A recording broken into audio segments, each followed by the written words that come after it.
ही अनोखी गाठ कोणी बांधली,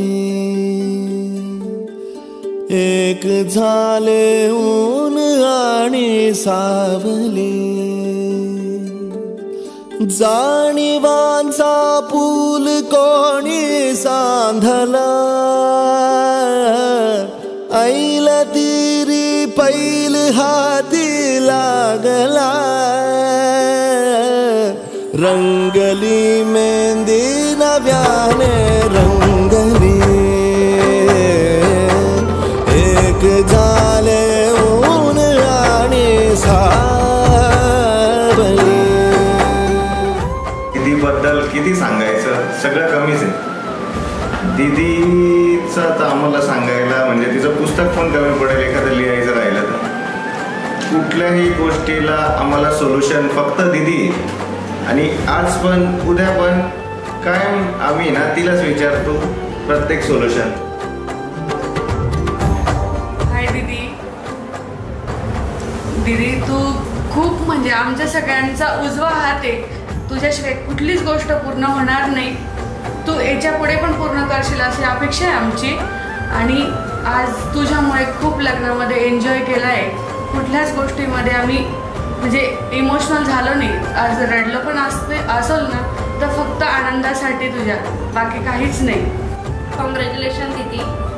तुझ्या खूप आठवणी आहेत त्या विसरण्यासारख्या नाही. एक एक क्षण तुझा खूप. ती आमची मुलगी नव्हती, आमची मैत्रीण होती.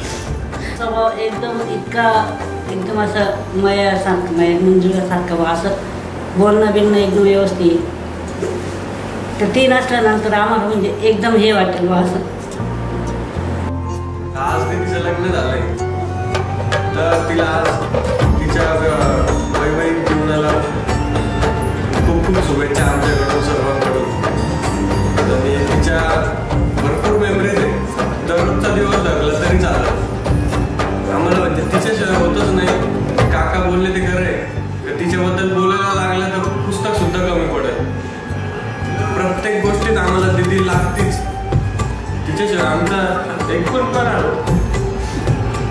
नाते जरी आहे नवे का ओळखीचे वाटले, हे श्वास दोघांचे कधी स्पर्शावी नाही गुंतले.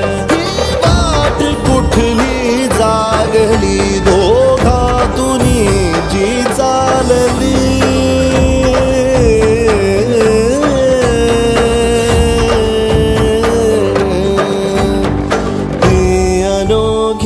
गाठ कोणी बांधली, एक झाले ऊन आणि सावली.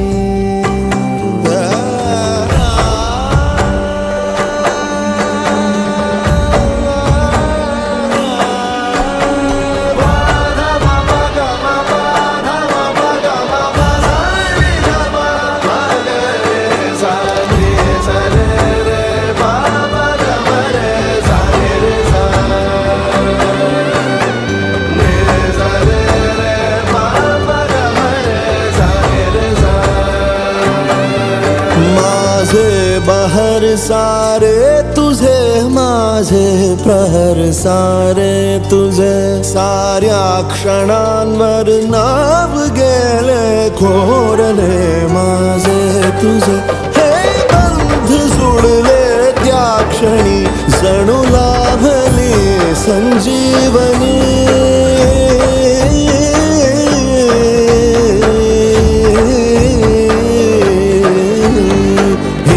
अनोखी गाठ कोणी बांधली,